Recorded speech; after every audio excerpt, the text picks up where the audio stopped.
Imagine waking up tomorrow and your job is gone. Money doesn't exist. Your boss doesn't exist. The concept of a Monday doesn't exist. There's no alarm, no email, no meetings, no one asking you to circle back or touch base or hop on a quick call. What do? If your first instinct is, I'd finally be free, congratulations. You just had the exact same thought that literally every human being had for about 300,000 years. Because for most of human history, this was just Tuesday. Or whatever they called Tuesday. Probably nothing. They didn't have Tuesdays either. They didn't have weeks. The whole concept of dividing time into 7-day chunks so you could dread 5 of them and barely enjoy 2 is a remarkably recent human invention. And honestly, one of our worst. So here's the question that should genuinely keep you up at night. What did ancient humans actually do all day? Like hour by hour, dawn to dusk? When there was no job to go to, no Netflix to watch, no phone to doom scroll, no newsletter to unsubscribe from. What was a normal day in the life of a prehistoric human? The answer is equal parts surprising, fascinating, and honestly a little bit embarrassing for us. Because it turns out the people we spent centuries calling primitive were, in several important ways, living better than most of us are right now. And I don't say that to be dramatic. I say it because the evidence is genuinely overwhelming once you start looking. So let's look. The biggest lie we've been told about prehistoric life is that it was basically a non-stop survival horror game. Ancient human wakes up. Ancient human tries not to get eaten. Ancient human grunts at something. Ancient human fails to invent agriculture. Ancient human dies at 30. That's wrong. Almost completely wrong. And the reason we believed it for so long is actually kind of funny. It's because we looked at the hard evidence of ancient life and drew conclusions. We found bones with cut marks. We found weapons, we found the remains of animals they'd hunted and butchered. And we went, ah yes, brutal survival, all day, every day. But here's the thing, we also found cave paintings. We found musical instruments made from bird bones and mammoth ivory dating back 40,000 years. We found jewelry made from shells, from teeth, from carefully perforated stones strung together as necklaces. We found evidence of people traveling hundreds of miles, on foot, across landscapes with no roads, no maps, no Uber. Just to trade pigments for body paint. We found graves where elderly people who had survived decades with crippling physical disabilities were buried with care, with ceremony, sometimes surrounded by flowers. That's not the behavior of a species spending every waking moment in survival panic. That's the behavior of a species that had time on their hands. A lot of it, and was doing genuinely interesting things with that time. The survival horror narrative isn't just inaccurate, it's almost the opposite of the truth. In the 1960s, an anthropologist named Marshall Solins did something that was considered fairly radical at the time. He actually studied modern hunter-gatherer groups with rigorous attention to their time use, trying to understand what daily life might have looked like before agriculture fundamentally reorganized human existence. He looked at the Hashish Kungsan people of southern Africa's Kalahari Desert, the Hadza of Tanzania, Aboriginal groups in Australia, societies that had maintained versions of the hunter-gatherer lifestyle into the modern era, and what he found destroyed the dominant narrative almost entirely. On average, these groups spent somewhere between 3 and 5 hours a day on what you could call subsistence work: hunting, gathering, preparing food, maintaining tools, building or maintaining shelter. 3 to 5 hours per day. The rest of the time, genuinely, legitimately free. Talking, resting, sleeping, playing games, making music, making art, making tools they didn't immediately need, telling stories, engaging in the complex social rituals of group life. Solins called hunter-gatherers the original affluent society. Not because they had a lot of stuff, they had almost nothing in terms of material possessions, and deliberately so because everything you own is something you have to carry. But because they had the one thing that every modern human is desperately chasing and almost never successfully catches: time. Abundant, unscheduled, unmonetized, genuinely free time. Now compare that to the average contemporary adult who, between their job, their commute, their administrative tasks, their childcare responsibilities, and the general exhausting overhead of maintaining a modern life, has approximately 2.5 to 3 hours of genuine leisure per day, if they're lucky. And most of that leisure is spent staring at a screen, consuming content algorithmically optimized to make them anxious enough to keep watching. We are working more hours, with more stress, with less rest, than people who are hunting animals with sticks. Let that sit with you for a second. Let's break it down, because this is where the story gets genuinely extraordinary. They talked, constantly and expertly. If you could go back in time and observe a group of hunter-gatherers sitting around a fire in the late afternoon, the most striking thing wouldn't be the fire, or the animal skins, or the stone tools, or the absence of Wi-Fi. It would be the conversation, because ancient humans were relentless, dedicated, passionate talkers. Anthropological studies of modern hunter-gatherer groups have consistently shown that a massive portion of their non-work time, potentially 60 to 70% of all social time, was spent in conversation. And not just tactical conversation, not just the mammoth migration patterns this season seem different, or I think the river runs south from here. They gossiped, they told jokes, they argued, they flirted, they complained about each other. They shared stories about things that happened years ago. They speculated about things they couldn't explain. Robin Dunbar, the British anthropologist famous for Dunbar's number, the theory that humans can comfortably maintain about 150 stable social relationships before the cognitive load becomes unmanageable, argued compellingly that language itself evolved primarily as a form of social grooming, because other primates maintain social bonds by physically grooming each other, picking parasites and debris out of each other's fur. It's time-consuming and intimate, and it builds trust and alliance. But as human social groups grew larger and more complex, you simply couldn't physically groom 80 people. There weren't enough hours.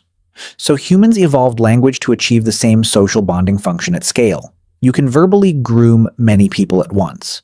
Sitting around a fire talking to 5 people simultaneously maintains 5 relationships in the time it used to take to maintain 1. Gossip in this framework is not a character flaw. It is the original social technology, the fundamental software of human community, which means that every time you call a friend just to chat about nothing or gossip with a coworker about something silly or spend an evening doing nothing but talking and laughing with people you love, you are doing exactly what your ancestors did around a fire 50,000 years ago. You are not wasting time. You are performing the oldest and most essential human activity there is. Here's something that genuinely freaks people out when they learn it. The concept of sleeping for 8 consecutive hours at night is almost certainly a modern invention, not something humans evolved to do, not even something humans historically did, something we were essentially forced into by artificial lighting and the factory schedule. Historian Roger E. Kirch spent over 2 decades researching sleep patterns in historical documents, diaries, medical texts, court records, literature, and found overwhelming evidence that before the widespread introduction of artificial lighting, most people slept in 2 distinct phases. First sleep, from roughly dusk until sometime around midnight. Then a period of being awake, genuinely, naturally awake, not insomnia, for 1 to 2 hours. Then, second sleep until dawn. During that middle-of-the-night waking period, people didn't lie there in anguished insomnia, wishing they could get back to sleep. They got up, they talked with their families, they prayed or meditated. They had sex, they smoked pipes, they visited neighbors, they checked on their animals. Some used it for reflection and creative thought. There are accounts of people deliberately using this period for problem solving, for writing, or the kind of deep thinking that the busy daytime hours didn't allow. Ancient and medieval texts are casually full of references to first sleep and second sleep, as if these terms needed no explanation. Because they didn't. Everyone knew what they meant because everyone experienced it. It was only after gaslighting in the early 19th century and then electric lighting in the late 19th century made the night fully artificial and conquerable that this natural sleep pattern got compressed and flattened into the consolidated 8-hour block we now consider biologically normal. It's not. Or at least it may not be. If you sometimes wake up at 2 a.m., lie there for an hour feeling oddly alert and calm and wonder what's wrong with you, the answer is potentially nothing. Your body is doing what human bodies did for hundreds of thousands of years. You're just missing the campfire, the low voices of your family nearby, and the absolute spectacular darkness of a world without electric lights. One of the most persistent misunderstandings about prehistoric humans is the idea that they were technologically rudimentary. That Stone Age implies something crude and simple, but the craftsmanship required to produce their tools, their clothing, their shelter, and their art was not simple. It was demanding, practiced, skilled work that took years to master. Take stone knapping, the process of shaping flint or obsidian by striking it in precise sequences to produce a blade with a sharp, consistent edge. This sounds like something anyone could do with a rock. It is not. The material has specific fracture properties that have to be deeply understood and anticipated. The angle, force, and location of each strike must be carefully controlled. A single wrong blow can shatter the whole piece. Modern archaeologists and enthusiasts who have tried to learn knapping have reported that genuine proficiency takes years of regular practice. Ancient humans spent significant portions of their time developing and maintaining this skill. Then there's clothing production in cold climates, which was an enormous undertaking. Preparing animal hides to be worn required scraping them clean, treating them to prevent hardening and decay, and then stitching them into garments using bone needles. We have found needles made of bone dating back 50,000 years or more. Needles with eyes that someone sat down and carefully drilled through a tiny piece of bone using stone tools because they wanted to sew. Because the quality of their stitching mattered to them. Because they cared, and then there's the art, which should make every single person stop and feel something. The cave paintings at Lascaux in France were made approximately 17,000 years ago. The ones at Chauvet-Pont d'Arc are potentially 36,000 years old. These are not crude scribbles. These are sophisticated, dynamic, compositionally thoughtful representations of animals. Horses mid-gallop, bison turning their heads, charging rhinoceroses, lions hunting in packs. They demonstrate an understanding of movement, of perspective, of light and shadow that genuinely astonishes contemporary artists and illustrators who study them. Some of the artists use the natural curves and protrusions of the cave walls to give their animals three-dimensional form, so that when viewed by flickering firelight, the only light available to them, the horses and bison and aurochs would appear to breathe, to shift, to move. They built cinematic illusion into stone walls in the dark 36,000 years ago. That is not primitive. That is breathtaking. And it means someone stood in that cave or crouched or lay on their back on the rock floor, probably for hours doing this work. Not because they had to, not because it fed anyone, because they had something to say, and they found a way to say it in a medium that would outlast everything else they ever touched by tens of thousands of years. If there's a definition of art, that's it. They played. Seriously and enthusiastically. Because of course they did. Because play is not a modern luxury. Play is one of the defining behaviors of intelligent social species. Crows play, dolphins play, wolves play, and humans, who are all of those things at once plus much more, play constantly and elaborately. We have evidence of board games going back to the earliest civilizations. The royal game of Ur, found in ancient Mesopotamia, dates to around 2500 BCE, and its rules have been partially reconstructed from a Babylonian clay tablet. But organized games almost certainly predate any civilization. Children in every hunter-gatherer society ever studied engage in rich, complex play, mimicking adult skills, inventing rules and games, competing, cooperating, negotiating. This is universal across all human cultures that have ever been observed, and universality in human behavior almost always signals deep evolutionary roots. Wrestling competitions, foot races, tests of throwing accuracy, these appear independently in ancient cultures worldwide, in groups with no contact with each other, which is very strong evidence that competitive play is simply something humans do naturally when they have the time and energy to do it, which ancient humans, with their 3 to 5 hour workday, very much did. Play is also, it's worth noting, one of the primary mechanisms through which children develop physical skills, social skills, and emotional intelligence.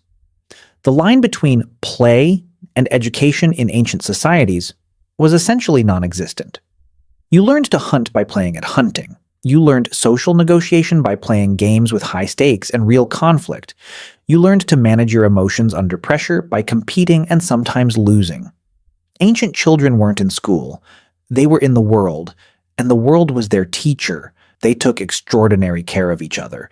This is the detail that hits the hardest and the one that gets the least attention in popular narratives about ancient humans. We have found skeletons of ancient individuals who had severe, lifelong disabilities, conditions that would have made them completely unable to contribute to group survival in any conventional physical sense. And yet they survived. For years. For decades. Because someone took care of them.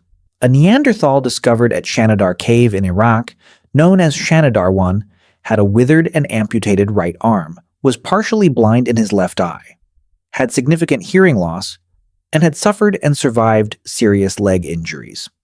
He was around 40 years old at death, which was genuinely old for the time. He could not have hunted. He could not have gathered effectively. He would have been, by any ruthless calculus of pure survival efficiency, a liability. And yet his group fed him, protected him, and kept him alive for years, not because they had to, because they chose to. We found the skull of a child with Down syndrome who lived in what is now Spain and died approximately 500,000 years ago, having survived to around 8 years of age.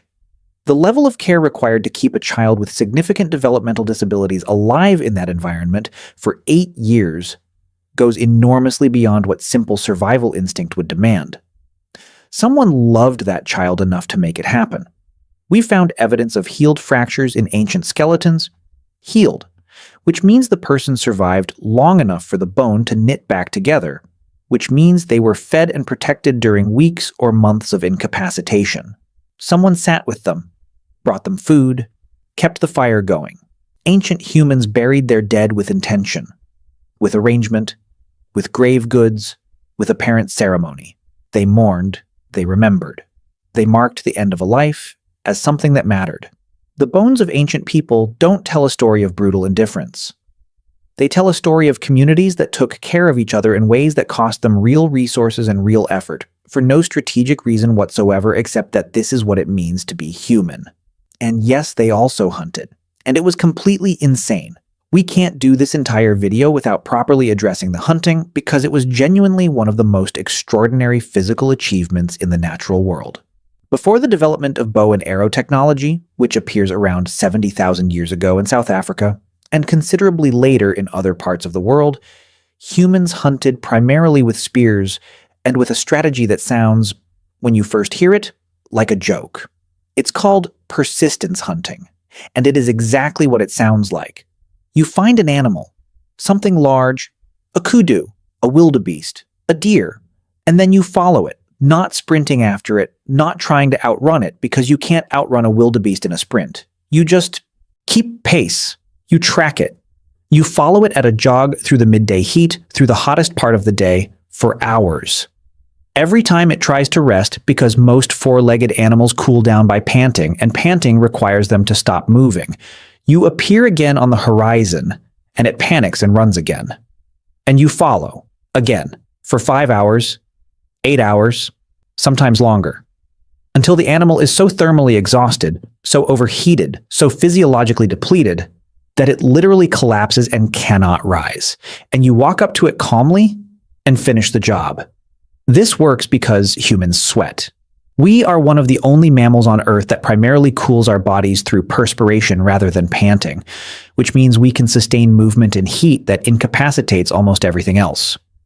Our peculiar, hairless, sweating, flat-footed, large-buttocked bodies were specifically shaped by evolution for long-distance running in hot conditions. The gluteus maximus, the muscle that makes up most of your backside, is enormous in humans compared to other primates. Not because we sit a lot, because we run. It's a running muscle. We evolved it for exactly this purpose. Those weird flat feet, running adaptations, our relatively long legs compared to our trunk, running adaptations. The way our heads balance on our spines with remarkably little muscular effort so they don't bob violently when we run, running adaptation. The fact that we can breathe independently of our stride, unlike most quadrupeds who have to breathe in sync with their gait. Running adaptation. We were built from the bones outward to be endurance predators, long-distance pursuit hunters, the most improbable and effective ones on Earth. When you run a half marathon and question your life choices around mile 9, you are using hardware engineered over millions of years of evolution, specifically to chase large animals across open landscapes in the heat of midday. You were made for this. Your ancestors were terrifyingly good at it. What about genuine downtime? True rest. Here's something nobody expects. Ancient humans were probably substantially better at actually resting than modern humans are. Not just sleeping more or sleeping differently, genuinely resting, cognitively, emotionally, in ways that modern people have largely lost the ability to do. Neuroscience has established something called the default mode network, a set of brain regions that activate specifically when you're not focused on any external task, when your attention is unfocused and inwardly directed.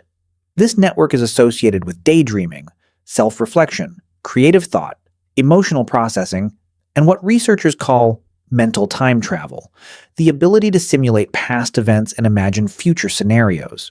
It's extraordinarily important for psychological health and for creativity. And here's the problem. The default mode network requires genuine cognitive rest to activate properly. Your brain has to actually stop processing external stimulation. But modern humans fill essentially every quiet moment with input: a podcast, a scroll, something to watch, something to read, a notification to check. We have collectively, accidentally engineered an environment in which genuine cognitive rest is almost impossible to achieve without deliberate effort. Ancient humans didn't have this problem. Sitting by a fire after dark, watching the flames, not doing anything in particular, letting thoughts arise and dissolve without any agenda, this was normal. It was the default evening activity for most of human history. And it probably had profound benefits for mental health, emotional regulation, creative processing, and the kind of unconscious problem-solving that the brain does when you give it space. There's a reason so many of humanity's great leaps, in art, in philosophy, in mathematics, in technology, seem to cluster in periods and places of relative stillness and contemplation. The mind, when genuinely not occupied, does extraordinary things. Ancient people knew this, not as neuroscience but as lived experience. They were sitting with their own thoughts for hours every single day, noticing things, making connections, asking questions that had no obvious answers. The stories they told around the fire about those questions, about why the stars moved, about where the dead went, about what the animals meant, about how the world was made. Those stories are the ancestors of science, of philosophy, of religion, of literature. They came from minds with time to wander. So I have one last question for you. Would you want to go back? Let me know in the comments. Until then, take care of yourselves, and I'll see you soon.